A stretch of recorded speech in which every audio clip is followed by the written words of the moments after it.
இந்த ஓய்வு நாளிலும் உம்முடைய பிள்ளைகள் உம்முடைய வார்த்தை நிறைவாய் பெற்று போகும்படியாய் கிருபை தாரும். இவர்கள் உம்முடைய சமூகத்திலே விலையேற பெற்றவர்கள். உம்முடைய விலையேற பெற்ற வார்த்தை வல்லமையோடு ஆவியோடு புறப்பட்டு போவதாக. உம்முடைய வார்த்தை ஆவியாயும் ஜீவனாயும் இருவரும் கருப்புள்ள எந்த பட்டயத்தை காட்டிலும் கூர்மையான பட்டயம் என்று உடைய வார்த்தை சொல்லுகிறது. அதை போல அந்த கூர்மையான பட்டயம் எங்கள் பிள்ளைகளுடைய வாழ்விலே அது செய்ய வேண்டிய காரியத்தை நிறைவாய் செய்யும்படியாய் எங்களை தாழ்த்தி ஒப்புக் கொடுக்கிறோம். வாசனத்தை பொறைக்க கூட இந்த சத்துருக்கும் இடப்படாதபடி உம்முடைய ஆளு இதற்குள்ளே காணப்படும்படியாய் ஜெபிக்கிறோம். உம்முடைய திருக்கரத்திலே தாழ்த்தி ஒப்புக் கொடுக்கிறோம். இயேசு கிறிஸ்து நாமத்தில் ஜெபிக்கிறோம் எங்கள் ஜீவனுள்ள நல்ல பிதாவே, ஆமென். நாம் அமரலாம்.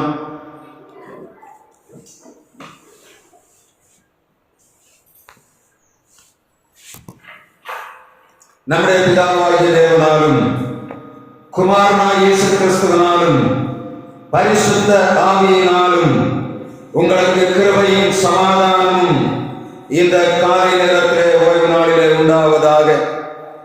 ஆண்டவர் தம்முடைய பிள்ளைகளை தம்முடைய ஆலயத்திலே தேடி வரும்போது ஆசீர்வதிக்கிறவர் என்பதை நாம் ஒவ்வொரு நாளும் கண்டுகொண்டு வருகிறோம்.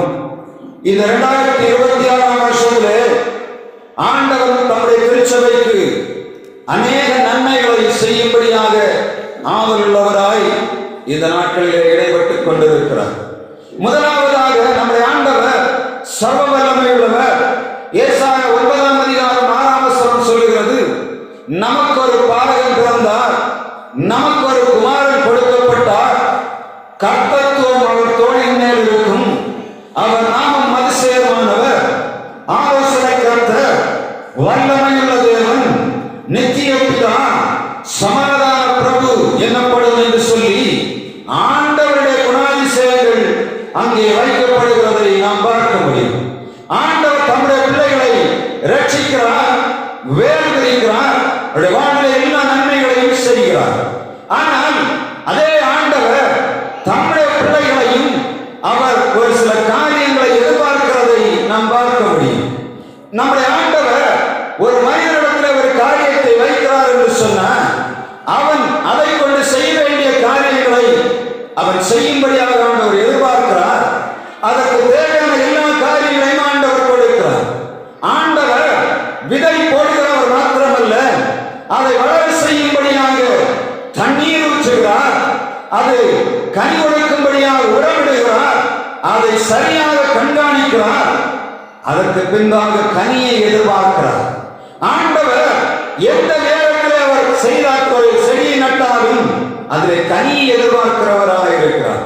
திருச்சபையானது அது ஆலயத்திலே நாட்டப்படுகிறது, அங்கே வசனம் என்ற வார்த்தையினாலே உறவிடப்படுகிறது, பரிசுத்த ஆவியாகிய தண்ணீராலே அது தண்ணீர் ஊற்றப்படுகிறது, வளர வேண்டும் என்று ஆண்டவர் எதிர்பார்க்கிறார்.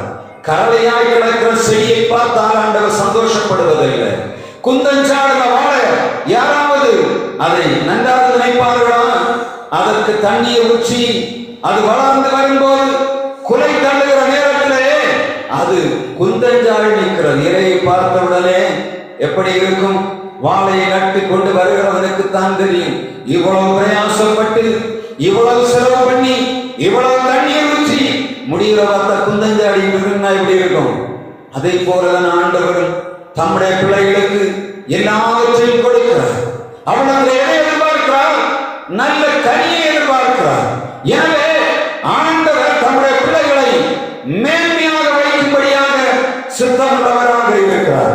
நாம் இன்றைக்கு வாசித்த எண்ணாகும் 23ஆம் அதிகாரம் 21ஆம் வசனத்திலே ஆண்டவர் தம்முடைய பிள்ளைகளை எவ்வளவு மேன்மையாக வைக்கிறார் என்பதை நாம் வாசிக்கிறோம். எண்ணாகும் 23ஆம் அதிகாரம் 21ஆம் வசனம், அவர் யாக்கோபிலே அக்கிரமத்தை காண்கிறதும் இல்லை, இஸ்ரவேலிலே குற்றம் பார்க்கிறதும் இல்லை, அவருடைய தேவனாகிய கர்த்தர் அவர்களோட இருக்கிறார், ராஜாவின் ஜெயகம்பீரம் அவர்களுக்குள்ளே உண்டு. சூழ்நிலை மிக கவனமாக பார்க்கணும். இஸ்ரவேல் நடுவே இருந்து விடுதலையாகி வருகிறார்கள். இந்த பாலாக் என்று சொல்லக்கூடியவன் தன்னுடைய தேசத்துக்கு முன்பாக பரவி கிடக்கிற இந்த இஸ்ரவேல் ஜனங்களை பார்க்கிறான். அவர்கள் பாளையம் இறங்கி இருக்கிற அந்த நிலைமையை பார்க்கிறான். பார்த்துவிட்டு இந்த ஜனங்களோடு யுத்தம் பண்ணி ஜெயிக்க முடியாது என்பதை அவன் அறிந்து கொண்டான்.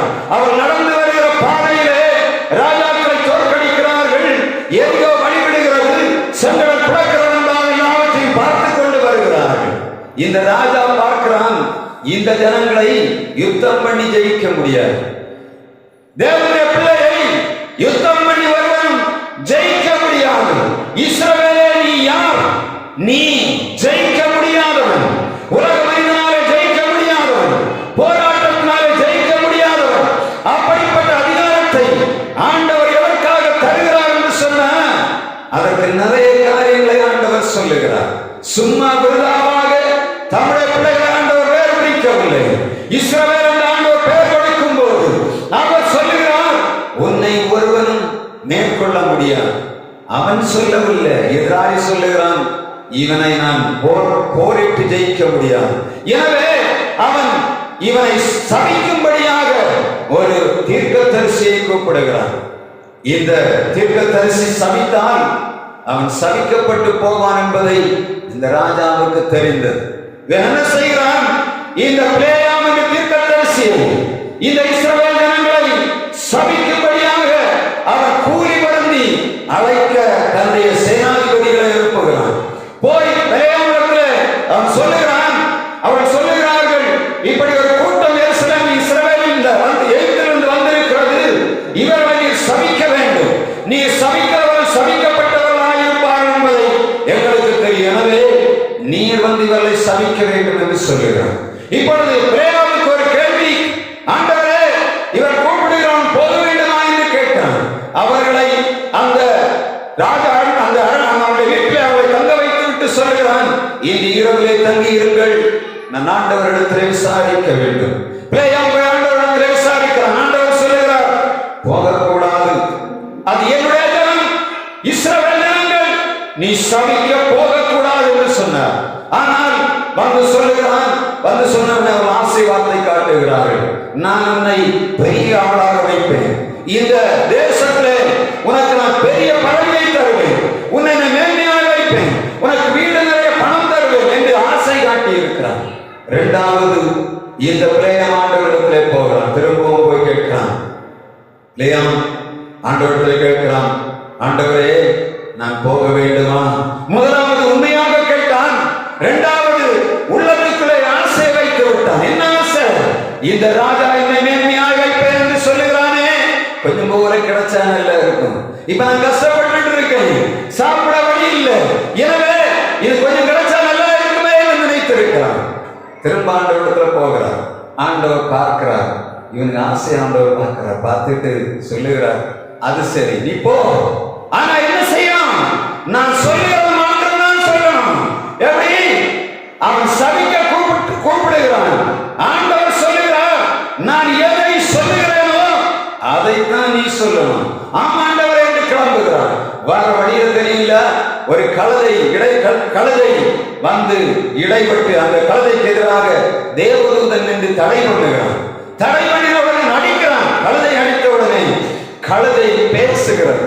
அந்த கழுதை சொல்லுகிறது, இத்தனை நாட்களும் நான் உனக்கு பணிவிடை செய்தேனே, நீ ஏன் என்னை படிப்பட்டு அடிக்கிறாய் என்று கேட்டான். கேட்கிறது. கேட்ட உடனே நான் உன்னை கொல்லாம விட மாட்டேன் என்று சொல்லும் போது ஆண்டவர் அவனுடைய கண்களை திறந்தார். தேவதூதன் நின்று கொண்டிருக்கிறதை அவன் கண்டான். இந்த கழுதைக்கு பிளேயாமுடைய கண்களுக்கு தெரிவதற்கு முன்பாக கழுதைக்கு தேவதூதன் நின்றது தெரிந்தது.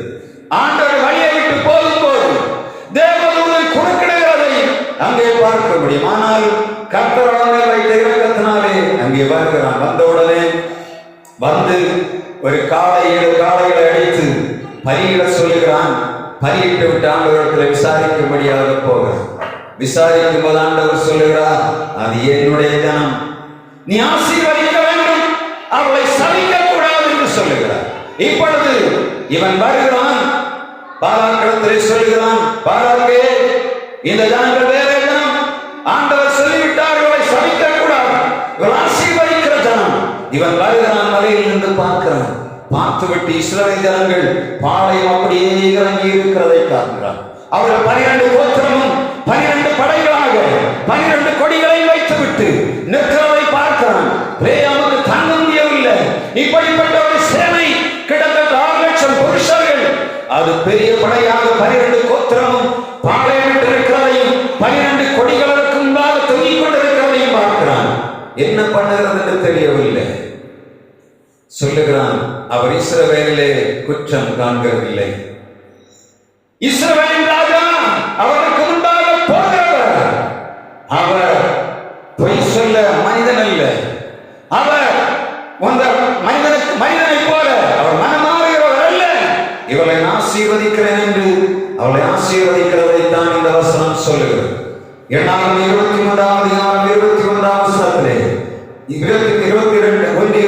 வசனங்களிலே ஆண்டவர் 3 முக்கியமான ஆசீர்வாதத்தை வைத்திருக்கிறதை நான் உங்களுக்கு விவரிக்கும்படியாக விரும்புகிறேன்.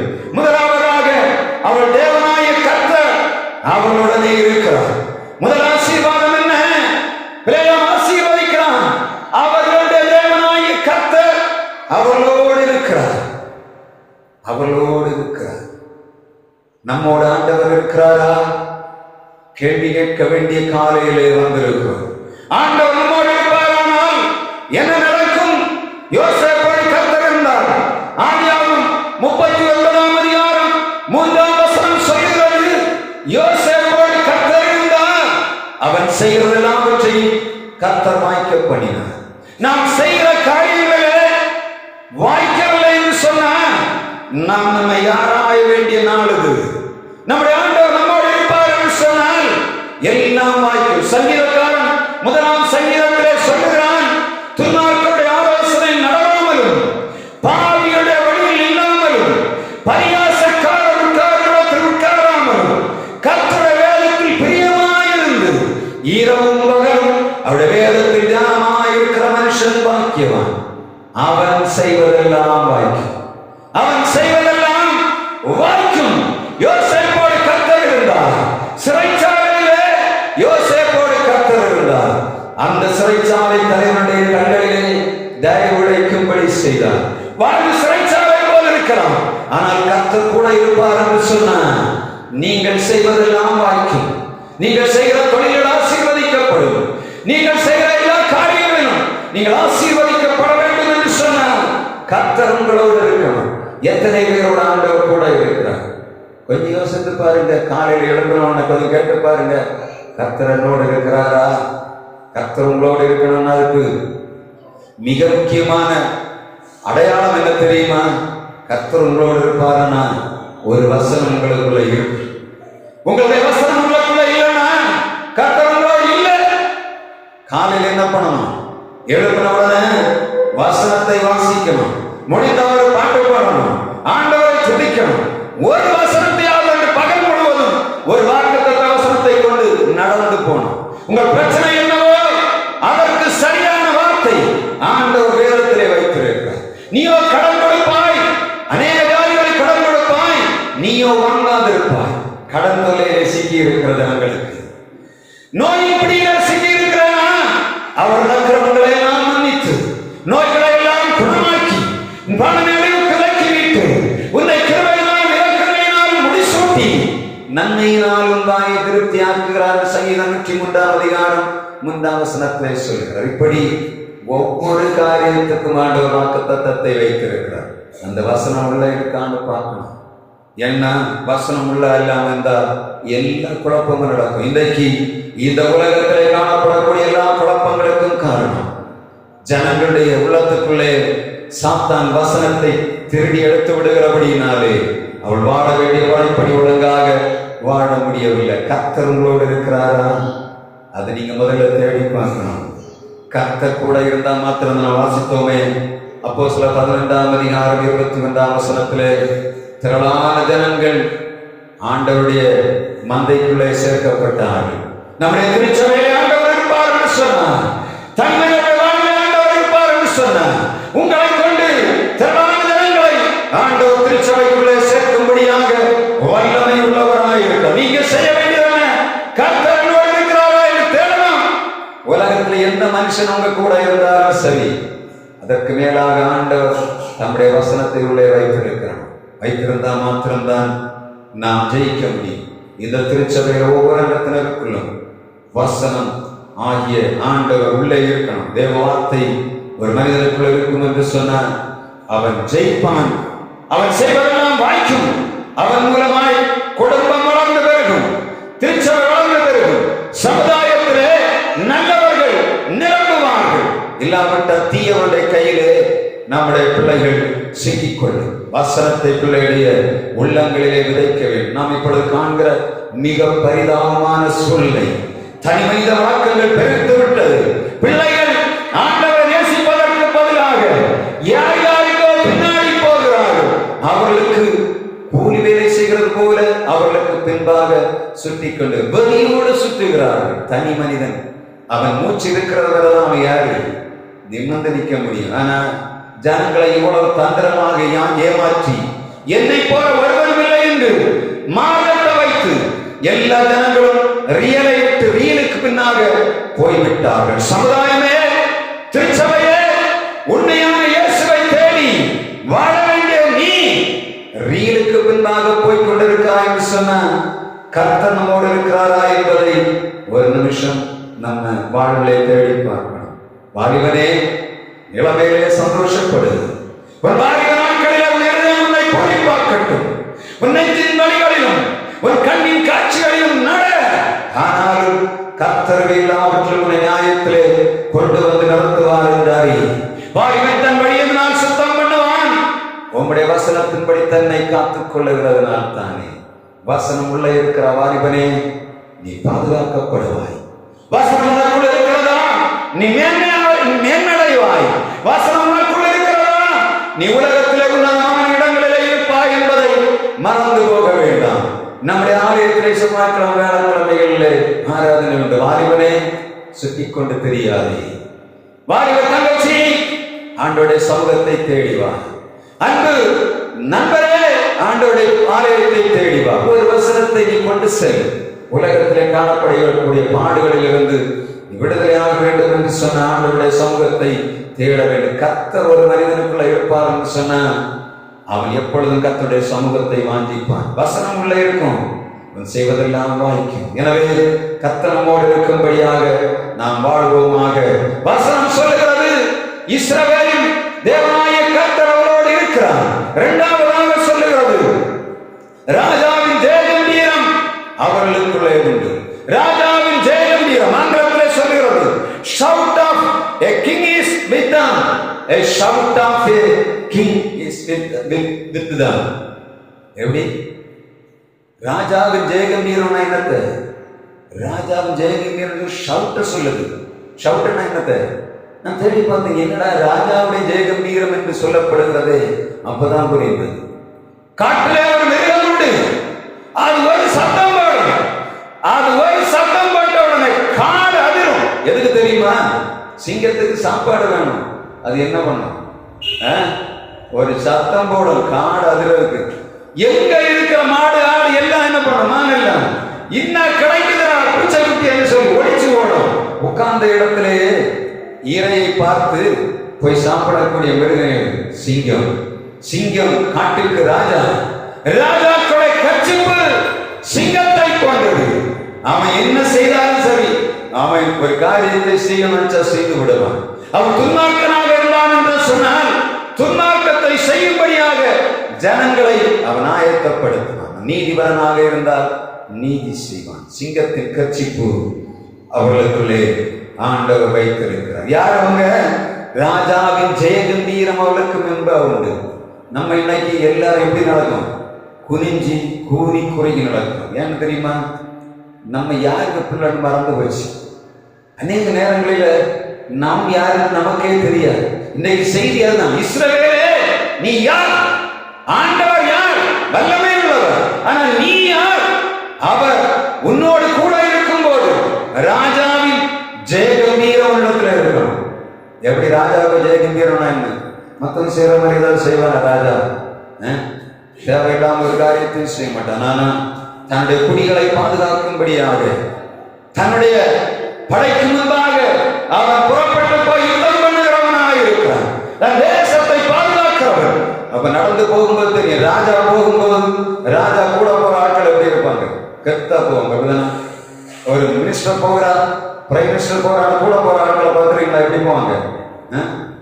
ஒரு கூட போகும்போது எவனையும் செட்டப் பண்ண மாட்டாங்க. அப்படிதானே? தனிந்தது ராஜாவுடைய ஜெய கம்பீரம் அப்படின்னா என்ன இருக்கு? நம்மகிட்ட ஆண்டவர் அதிகாரத்தை தந்திருக்க. என்ன அதிகாரம்? பூமியின் மேல் அதிகாரம், சத்துருக்களின் மேல் அதிகாரம், நோய்களின் மேல் அதிகாரம், பேய்களின் மேல் அதிகாரம். இன்னைக்கு நாம் வாசித்தோமே, அதுல இயேசு அவர் படகுல போகும்போது அங்கே காற்று கடலை அந்த படகை போட்டு புரட்டி போட்டது. இயேசு எழுதினார், இறையாதே அமைதலாயிரு என்று சொன்னார். அதிகாரமுள்ள ஆண்டவர் அதிகாரத்தோடு கட்டளை கொடுத்தபடியினாலே இயற்கை அமைந்தது. நீ யார் சகோதரனே? திருச்சபையின் விசுவாசியே, நீ யார்? நீ ராஜாவின் ஜெய கம்பீரத்தோடு ஒரு அதிகாரத்தை மேம்படுத்தும்படியாக அழைக்கப்பட்ட, சோர்ந்து போய் உன் நோயை அறிக்கையிடுவதில்லை, உன் பலவீனத்தை அறிக்கையிடுவதில்லை, ராஜாவுடைய ஜெய கம்பீரத்தை அறிவித்து ஜெயத்தோடு வாழும்படியாக அழைக்கப்பட்டவன் நீ. எனவே எப்பொழுது 1000 வார்த்தை வந்தாலும் ஐயோ எனக்கு முடியாது என்று சொல்வதில்லை. என்னை பலப்படுத்துகிற கிறிஸ்துவினாலே எல்லாவற்றையும் செய்ய எனக்கு பலன் உண்டு என்று சொல்லி அறிக்கையிடும். அதுதான் என்னத்தை? ராஜாவின் ஜெய கம்பீரம். சாத்தான் வருவான். நான் சமீபத்தில் ஒரு குடிகாரனுக்கு வீட்டுக்கு ஜெபம் பண்ண கூப்பிட்டுருந்தாங்க. முதல் நாள் போனேன். போய் அவங்க கூப்பிட்ட இடத்துக்கெல்லாம் போனேன். இவன் என்னெல்லாம் சொன்னாங்க இல்லான்னு கேட்டேன். திடீர்னு ஜெபம் பண்ணி கொண்டு ஆண்டவர் சொன்னார், அடா பிசாசு பிடிச்சவன் சொன்னா கேட்டுக்கிட்டியா அப்படின்னு கேட்டேன். 2ஆவது நாள் போனேன். அவன் கூப்பிடான். அதெல்லாம் எனக்கு வேலை இல்லை. எப்படி ஆண்டவர் அந்த அதிகாரத்தை தந்தபடி தைரியம் அளிக்கும் பண்ணான். ஓடியே போனேன். அதுவரை அவன் கூப்பிட்ட இடத்துக்கு எல்லாம் போண்டிய சொல்றேன். பாவம் தெரியுது. ஆனா உள்ள இருந்த பிசாசுன்னு கண்ட உடனே, எதிர்க்க ஆரம்பித்த உடனே பிசாசானவன் அமைதியாகிவிட்டான். ஆண்டவர் தந்திருக்கிற ஜெய கம்பீரம் அப்படிப்பட்டது. உங்கள் குடும்பத்திலே பிரச்சனைகள் இருக்கிறதா? ஆண்டவர் சொல்லுகிறார், ராஜாவின் ஜெய கம்பீரம் உங்களுக்கு வேண்டும். நீங்கள் ஜெயிக்கும்படியான வல்லமை ஆண்டவருடைய பரிசுத்த ஆவியானவர்களுக்கு தருகிறார். கர்த்தருடைய வார்த்தை சொல்லுகிற அப்போஸ்தலர் 1ஆம் அதிகாரம் 8ஆம் வசனத்திலே, பரிசுத்த ஆவியானவர் வரும்போது நீங்கள் பலனடைந்து எருசலேமிலும் யூதேயாவிலும் சமாரியாவிலும் பூமியின் கடைசி வரையில் எனக்கு சாட்சிகளாக இருப்பீர்கள். உலகம் எல்லாம் தவறு செய்தாலும் நம்ம தவறு செய்யாம நிக்கணும்னா என்ன பண்ணணும்? ஆண்டவருடைய பரிசுத்த ஆவி ஜெய கம்பீரம் நமக்கு வேண்டும். இயேசு கர்கசனே தோட்டத்துல நடந்து வருகிறார். வரும்போது 2 பிசாசு பிடித்தவன வருகிறாங்க. இவர் போய் இயேசு நாமத்தில் ஓடணும்னு நான் கட்டளை கொடுக்கல. போகும்போதே பிசாசான்னு சொல்லுகிறாங்க. பொல்லாத மனுஷன் வந்தார், எங்களை துரத்துறதுக்கு வந்துட்டார். ராஜாவின் ஜெய கம்பீரம் அப்படிதான். கூட்டத்துல போய் நிற்கும் நம்ம வித்தியாசம் தெரியணும் மற்றவங்களுக்கு. மற்றவங்களை போல இல்ல. ஒருவேளை நீங்க எப்படி இருந்தாலும் சரி, ஒரு கூட்டத்தில் போறோம், மற்றவங்க அடிக்கிற சப்பளி நம்ம அடிக்கப்படாது. மற்றவங்க பேசுறவங்க நம்ம பேசக்கூடாது. நீ யார்? ராஜாவின் பிள்ளை. ராஜாவின் பிள்ளை என்ற உணர்வு உங்களுக்கு வேணும். உங்கள் மரியாதை நீங்கள் கலந்து விடக்கூடாது. ராஜாவின் ஜெய கம்பீரம் உள்ளத்துல வேணும். அதைத்தான் ஆண்டவர் சொல்றார். நீ யார்? ராஜாவின் ஜெய கம்பீரம் உள்ளவன். பேரம் ஆசீர்வதிக்கிறான். அவர் தேவனாய் கர்த்தர் அவரோடு இருக்கிறார். 2ஆவது என்னத்தை? ராஜாவின் ஜெய கம்பீரம் அவர்களுக்கு உண்டு. 23ஆம் அதிகாரம் 22ஆம் வசனம் 23, 22 சொல்லுகிறது, காண்டாமிருகத்துக்கு ஒத்த பலன் அவர்களுக்கு உண்டு. காண்டாமிருகத்துக்கு ஒத்த பலன் அவர்களுக்கு உண்டு. நான் தேடி பார்த்தேன். காண்டாமிருகத்துக்கு ஒத்த பலன் அது எங்க இருக்கிறது? அதுல கொம்புல இருக்கு. நீங்க கொம்பை பார்த்தீங்கன்னா மற்ற கொம்புகளை போல காண்டாமிருகத்தை கொம்பு இல்ல. காண்டாமிருகத்தை கொம்பு மற்ற யானையுடைய தந்தத்தை எல்லாம் வெட்டினா அதுல ரத்தம் படியாது. ஆனா காண்டாமிருகத்தை கொம்பை வெட்டினா ரத்தம் படியும். ஏன்னா நம்ம நகத்தை வெட்டு போற ரத்தம் படியாது மேல. ஆனா உள்ள வெட்டு போயினா ரத்தம் படியும். அப்படிதானே? நுனியில் இருக்க நகத்தை வெட்டினா ஒண்ணும் பண்ணாது மற்ற மிருகங்களுடைய கொம்பு. ஆனா காண்டாமிருகத்தை கொம்பு அப்படி இதை இந்த உள்ள இருக்க நகத்தை கொண்டு இங்க உள்ளவை வெட்டினா ரத்தம் வரும். ஆனால் அந்த கொம்பை ஆண்டு வைத்திருக்க வல்லமை என்ன தெரியுமா? அது ஒரு காரையெல்லாம் சும்மா தூக்கி தள்ளி 2 டன், 1 டன்ல இருந்து 2 டன் இருக்கு. அப்படி ஒரு குத்தி தூக்கிச்சுன்னா என்ன ஆகும்? அங்க தூக்கி தள்ளிடும். எந்த மிருகம் வந்தாலும் சரி, அதுக்கு ஃப்ரண்ட்ல வந்தாலும் தாக்க முடியாது. சிங்கமா இருந்தாலும் சரி, புலியா இருந்தாலும் சரி, அது பின்பக்கம் போய் தான் தாக்குமே தவிர முற்பக்கத்திலே போய் எந்த காரணத்தை ஒண்ணு காண்டாமிருகத்தை என்ன பண்ண முடியாது? எந்த மிருகமும் தொட முடியாது. தொட்டதுன்னா சொல்றது அவ்வளவு கூர்மையா இருக்கும். வாய்ச்சல் குத்து குத்தி தூக்கும். அது சிங்கத்தை குடலை கிழிச்சு தூட தள்ளிடும். அவ்வளவு பலம் உள்ளது. ஆண்டவர் என்ன தந்திருக்கிறார்? காண்டாமிருகத்துக்கு பலமிப்பட்ட ஜனங்கள் நீங்க. உங்களுக்கு கொடுத்திருக்கிற அதிகாரம், உங்களுக்கு ஆண்டவர் தந்திருக்கிற கிரீடம், ஆண்டவர் உங்களுக்கு தந்திருக்கிற தாளந்துகள், இவைகள் அனைத்தும் ஒரு காண்டாமிருகத்துக்கு கொடுக்கப்பட்ட என்னத்த கொம்பு. பயன்படுத்தணுமா வேண்டாமா? பயன்படுத்தணும். வருஷம் நீங்க பயன்படுத்தணும். உங்களுக்கு ஆண்டவர் எந்த தாளந்துகளை தந்திருக்கிறார்களோ அந்த தாளந்துகளை எடுத்து ஆண்டவருக்காக நாம் பயன்படுத்த வேண்டும். இந்த காண்டாமிருகத்துக்கு ஒரு வேலை ஆண்டவர் அதற்காக தருகிறார். சோர்பவதற்காக அல்ல, நம்முடைய ஆண்டவருக்காக யுத்தம் பண்ணும்படியாக ஆண்டவர் நமக்கு தருகிறார். முதலாவது ஆண்டவர் நம்மோடு கூட இருக்க வேண்டும். இருக்கிறாரா என்று தேடி பார்க்க வேண்டும். வெளியே போகும்போதெல்லாம் நம்முடைய நடைமுறை வாழ்க்கையில் ராஜாவின் பிள்ளைகளுக்கு பிறவரைக்கு இடலாம். சொல்லுகிறார், ராஜாவின் ஜெயகம்பீரம் அவர்களுக்குள்ள இருக்கிறது. அங்க பார்க்கிறேன், அந்த பாளையத்தை பார்க்கும் போதே சொல்லுகிறார், ராஜாவோட ஒரு படையெடுத்து நடத்த முடியாது. மோசே அவர் அழகாக 12 கோத்திரங்களை ராஜ கோத்திரமாக அவரை நிலைநிறுத்தி இருக்கிறதை பார்த்தாங்க. சபிக்கவே முடியவில்லை. நம்முடைய வாழ்வின் ஒழுங்கு நம்மை சபிக்க முடியாம ஆக்கிடும். உங்களை எதிரிகள் கூட சொல்லுவாங்க, நான் என்னை எதிராக நினைத்தேன், ஆனால் என்ன நடக்குது? அந்த சத்துருக்களை வாயிலிருந்து உங்களுக்கு ஆண்டவர் உயர்வை தருகிறவராக இருக்க. சத்துருக்களுக்கு முன்பாக நீர் எனக்கு ஒரு பந்தியை ஆயத்தப்படுத்தி என் தலைமையால் அபிஷேகம் பண்ணுகிறேன். என் பாத்திரம் நிரம்பி வழிகிறது. என் ஜீவனுள்ள நாளெல்லாம் நன்மையும் கிருபையும் தொடர்ந்து சங்கீதக்காரன் சொல்லுகிறார். உங்கள் தலை ஆண்டவருடைய எண்ணெயினால் அபிஷேகம் பண்ணப்பட வேண்டும். நீங்கள் ராஜ குமாரர்கள் என்ற உணர்வு உங்களுக்கு வேணும். அது மாத்திரமல்ல, கர்த்தர் நமக்கு தந்திருக்கிற பலனை, சுகத்தை அநியாயமாக உலகத்துக்கு செலவு பண்ணக்கூடாது. அந்த காண்டாமிருகத்துக்கு தோல் எவ்வளவு ஸ்ட்ராங்கா இருக்கு தெரியுமா? அது 15 மில்லிமீட்டர், 1.5 சென்டிமீட்டர்ல இருந்து 5 சென்டிமீட்டர் இருக்குமா? அப்படின்னா 1.5, அதாவது 15 சென்டிமீட்டர், ஒரு 2 இன்ச்சு இந்த அளவுக்கு இருக்குமா அதுக்கு தோல். 1 இன்ச்சிலேருந்து 2 இன்ச்சு எப்படி இருக்கும் தோல்? சும்மா ஆணி ஒண்ணா இறங்காது. சும்மா சாதாரணமா ஒரு மிருகம் வந்தால் தொற்ற முடியாது. அவ்வளவு ஸ்ட்ராங்கான எழுப்பு அந்த தோல் இருக்கு. அதனாலதான் என்ன பண்ணுது? ஆனால் சாப்பாடு என்னது? காண்டாமிருகம் என்ன சாப்பிடும்? கோழியை சாப்பிடுமா? சிங்கத்தை சாப்பிடுமா? புலியை சாப்பிடுமா? காண்டாமிருகம் அதுக்கு சாப்பாடு புல்லுதான். அது மாமிச பட்சணி அல்ல, சாகபட்சணி. ஆனா அந்த சாகபட்சணிக்கு ஆண்டவர் கொடுத்திருக்கிற பலன் என்ன தெரியுமா? மகா பெரிய பலனை ஆண்டவர் தோலிலே பலனை கொடுத்திருக்கிறார். அதனுடைய கழுத்திலே பலனை கொடுத்திருக்கிறார். சங்கீதக்காரன் சொல்லுகிறான் 22ஆம் அதிகாரம் 22ஆம் வசனத்திலே, நான் காண்டாமிருகத்துக்கு கொம்புகளில் இருக்கும் போது நீர் என்னை நினைத்தருளுவீர். நம்ம போராட்டத்தின் மத்தியிலே செத்து போறோம் என்று காண்டாமிருகம் தூக்குகிற நேரத்திலே அந்த இடத்திலே நீர் என்னை நினைத்தருளுவீர் என்று சொல்லுகிறார். சங்கீதம் 92ஆம் அதிகாரம் 10ஆம் வசனம் சொல்லுகிறது, என் கொம்பை காண்டாமிருகத்தின் கொம்பை போல உயர்த்துவீர், புது எண்ணெயால் அபிஷேகம் பண்ணப்படுகிறேன். இந்த நாளில புது எண்ணெயால் நீங்க அபிஷேகம் பண்ணப்படும். என்ன? தேவனுடைய வார்த்தையாகிய பரிசுத்தாவியாகிய எண்ணெயினாலே நிரப்பப்பட்டு போகணும். 2026ஆம் வருஷத்தையாக நான் சொல்லுகிறேன், இந்த மாதத்தை சொல்லவில்லை. நீங்க இந்த வருஷத்துல எப்படி நடக்கணும்? இந்த காரியங்களை செய்யணும். வீட்டுல சும்மா உட்கார்ந்து நேரத்தை போக்க கூடாது.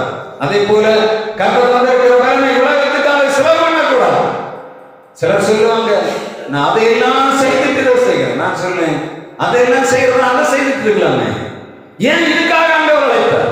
உன்னுடைய எனர்ஜி அதுக்கு வேஸ்டமாக அழைத்தார். மொத்தத்தை உலகத்துல கொண்டு கொடுத்துட்டு கொஞ்சம் போல கொண்டு வந்து ஆண்டவர்கிட்ட காட்டி எண்ணிக்கிறார். ஆண்டவர் என்ன சொல்லுகிறார்? உனக்கு ஜீவன் சுகம் பலனை தந்திருக்கிறேன், காண்டாமிருகத்துக்கு பலனை தந்திருக்கிறேன். அதை ஆண்டவர் ராஜ்யத்தின் விரிவாக்கத்துக்காக பயன்படுத்தும். உங்களுடைய வாழ்வில் மேன்மையான காரியங்களை ஆண்டவர் செய்வாராக. தொடர்ந்து கர்த்தருடைய வார்த்தை உங்களோடு இடைபெறுவதாக. நீங்கள் ஞாபகம் வைக்க வேண்டிய ஒரே ஒரு வசனம் இல்லை. இந்த வாரத்தில் நான் என்ன வசனம் கொடுத்துருக்கேன் சொல்லுங்க பார்ப்போம். என்ன வசனம் கொடுத்தேன்? நான் உங்களை அடுத்த அந்த வாரத்தில் ஒரு டைரி கொடுக்கணும், சின்ன டைரி. பிள்ளைகளுக்கு ஒரு குறிப்பு எடுக்கிறதுக்காக நான் வீட்டுக்கு வரும்போது நம்ம வீட்டில் வந்து கேட்பீங்க என்ன செய்தி. அதே மாதிரி வருஷம் முடிஞ்ச உங்களுக்கு ப்ரைஸ் இருக்கும். டைரியில் என்ன குறிச்சிருக்கீங்கன்ட்டு உங்களுக்கு ப்ரைஸ் இருக்குது. அது என்ன பண்ண நினச்ச மறந்து போச்சு. கடைசியில் தான் யோசித்த சரி ஸ்வீட்டு கொடுக்கும். அடுத்த வாரம் உங்களுக்கு ஒரு காம்பேக்டான ஒரு சின்ன டைரி நான் தருவேன். அடுத்த ப்ரைஸ் பென்சில் பேனாக்களை தூரக்கூடாது. யாரும் பேனா இல்லைன்னு எழுதாமல் இருக்கக்கூடாது. எனவே நம்முடைய வாழ்விலே ஆண்டவர் தருகிற நன்மைகளை நிறைவாக்கி நடக்கும்படியாக கர்த்தர் இரக்கம் பாராட்டுவாராக. இந்த செவ்வாய்க்கிழமை வேலைக்கிழமை எல்லாரையும் பார்க்கணும். இங்கே பெஞ்சு சேரணும் சும்மா விடக்கூடாது. ஆண்டவர் வந்து பார்ப்பார், இந்த ஆளுங்க சேர காலியாக கிடக்கு, அந்த சீட்டு காலியாக கிடக்கு, என்ன ஆண்டவர்னு கேட்டு என்ன வேதனைப்பட வைக்காதுங்க. ஒரு மணி நேரம் வந்து உட்காருங்க. நாங்கள் எவ்வளோ தூரத்தில் இருந்து வருகிறோம். உங்களுக்கு எங்கள் பக்கத்தில் வந்து ஒரு மணி நேரம் உட்காந்து போனா என்ன, கடைகளில் சுத்தாதுங்க. ஒரு மணி நேரம் செவ்வாய்க்கிழமை வேலைக்கிழமைகளில் இதில் வந்து உட்காருங்க. கொஞ்ச நேரம் எல்லாருமாக சேர்ந்து தேசத்துக்காக ஜெபிப்போம். நம்மை சுற்றி இருக்கிற ஜனங்களுக்காக ஜெபிப்போம். நம்முடைய குடும்பங்களுக்காக ஜெபிக்கும். வருகிற தலைமுறை மிக மோசமான சூழ்நிலைக்குள்ளே போய்கொண்டு இருக்கிறது. இனி பிள்ளைகள் கீழ்ப்படிவார்களா என்று தெரியாது. அவர்கள் இஷ்டம் போல வாழும்படியான சட்டத்திட்டங்கள் இந்த அரசாங்கங்கள் எல்லாமே அவளை திறந்து விட்டது. முடிவென தெரியுமா? வாழ்வு முடிவிலே சமாதானத்தின் வாழ்வை வாழ்விலே நம்ம காணணும்னா தேவ சமூகத்திலே வந்து காத்து கிடக்கணும். பிரச்சனை வருவதற்கு முன்பாக ஆண்டோடைய சமூகத்தில் விழுந்து கிடந்தவன கத்த பிரச்சனை வராமலே பாதுகாப்பா. கிடைக்கிற நேரத்தை வேற எங்கேயும் மேன் பண்ணாதுங்க. வந்து உட்காருங்க. தாபந்தமாக கேட்கிறேன், நீங்க வந்தா உங்களுக்கு ஆசீர்வாதம், உங்களுடைய குடும்பங்களுக்கு ஆசீர்வாதம், திருச்சபைக்கு ஆசீர்வாதம். இந்த இடத்துல எழுப்பும்படியாக ஆண்டவர் நமக்கு இரக்கம் பாராட்டுவார். நம்ம கூனி குறி கிடந்தது போதும். உங்களுக்கு ஆண்டவர் காட்டாமல் இருக்கிறாரை பயன்படுத்தணும். ராஜாவின் ஜெயகம்பீரத்தை நீங்க பயன்படுத்தணும். தேவன் நம்மோடு இருக்கிறான் சொல்றவை உலகத்தை காண்பிக்கும்படியாய் கர்த்தர் இரக்கம் பாராட்டுவாராக. எழுந்திருந்து ஒரு பாடலை பாடும்போது கர்த்தருக்கு காணிக்கை செலுத்தலாம்.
செலுத்துகிறோம்.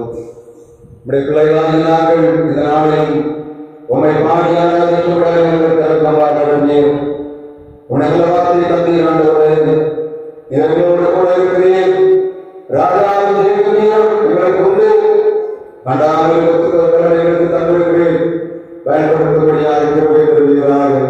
இந்த நாளிலும் உங்களுடைய பிள்ளைகளால் வந்து கொடுத்த காணிக்கை கத்தரங்கி இருக்கிறார்கள். கொடுங்கள் கொடுக்கப்படும் என்று சொன்னேன். வானத்தில் வரங்களை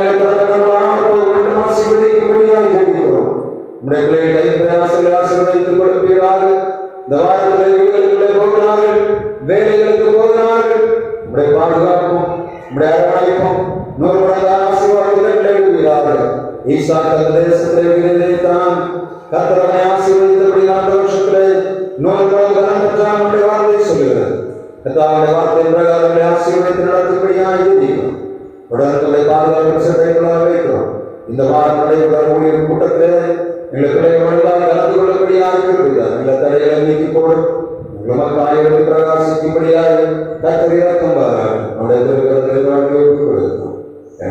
கிறிஸ்து நாமத்தில் ஜெபிக்கிறோம் ஜீவன பிதாவே. ஆமென்.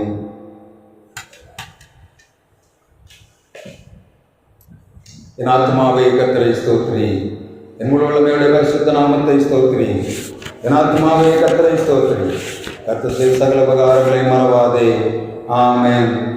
ஆசீர்வாதம் நம்முடைய பிதாவாகிய கடவுளுடைய அன்பும் குமாரனாகிய இயேசு கிறிஸ்துவின் கிருபையும் தூய ஆவியானவருடைய இணையில்லாத பிரசன்னம் நம்ம அனைவரோடு மீண்டும் மீண்டும் நிலைத்திருந்து காப்பதாக.